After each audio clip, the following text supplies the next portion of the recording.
आज का विषय बहुत ही खास हो जाता है। आप लगातार देख रहे होंगे इजराइल और जो ईरान का युद्ध चल रहा, और ईरान ने इस बीच बहुत ही बड़ी चेतावनी दी अमेरिका और इजराइल को कि यदि ईरान के पे अब हमला होता है, किसी भी प्रकार का हमला किया जाता है, यदि उनके खार्ग द्वीप पे अटैक किया जाता है ईरान पे, तो तत्काल प्रभाव से बाब अल मंदेव, जिसे आंसुओं का द्वार गेट ऑफ टीयर्स कहते हैं, उसको हूती विद्रोहियों के द्वारा ये धमकी दी गई कि हम तत्काल प्रभाव से बंद कर देंगे, और ईरान ने भी इसी को कहा है।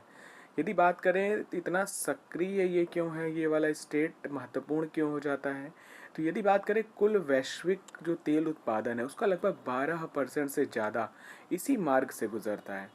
और यदि बात करें तो ये इतना विवाद में क्यों है, क्योंकि यमन के हूती विद्रोहियों के द्वारा इसराइल और हमास संघर्ष के विस्तार के रूप में इसे लाल सागर में वाणिज्य जहाज़ों के आवागमन के रूप में होता है। ये जो स्थिति है ये लाल सागर को अदन की खाड़ी से जोड़ता है।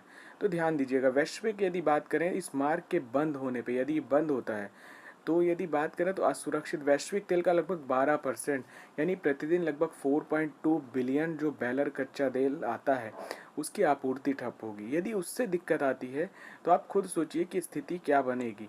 यदि बात करें तो भारत के लिए ये मार्ग विशेष इसलिए हो जाता है कि यहाँ से रेड सी स्वेज नहर के माध्यम से यूरोप तक का मार्ग रास्ता ये बनता है। इसके साथ साथ यदि बात करें आर्थिक, जो आपकी माल ढुलाई उसकी रेट बढ़ जाएगा, पेट्रोल जो आपके हैं वो बढ़ जाएंगे, डीजल बढ़ जाएंगे, ट्रांसपोर्टेशन बढ़ जाएगा। ओवरऑल जो आपका स्ट्रेट ऑफ हॉर्मुज के बंद होने के बाद जो दुश्मन देशों के लिए बंद है, वो बंद होने के बाद यदि इसको बंद कर दिया जाता है बाब अल मंदेब, तो रास्ता सिर्फ बढ़ेगा केप ऑफ गुड होप, जो दक्षिण अफ्रीका के नीचे से रास्ता जाता है मैगलन जल संधि के पास से। वहाँ से अगर आप मैप में देखेंगे तो वही एक रास्ता बचेगा, और जिससे महंगाई और बढ़ जाएगी, ट्रांसपोर्टेशन बढ़ जाएगा, और पूरा विश्व अस्थिरता जैसे चल रही है वो और बढ़ जाएगी। जब तेल और गैस की जो आपकी आपूर्ति है वो महंगी होने लगेगी, तो चीज़ें आपको महंगी होने लगेंगी, तो चीज़ें डिस्टर्ब होंगी। तो आप जान लीजिएगा बाब अल मंदेब बहुत इम्पॉर्टेंट स्टेट है, जैसे स्टेट ऑफ हॉर्मुज था। तो इसकी लोकेशन देखिएगा, और एग्ज़ाम की दृष्टि से बहुत खास हो जाता है, तो ध्यान रखिएगा। ये यमन और अफ्रीका के पास पड़ता है बाब अल मंदेब।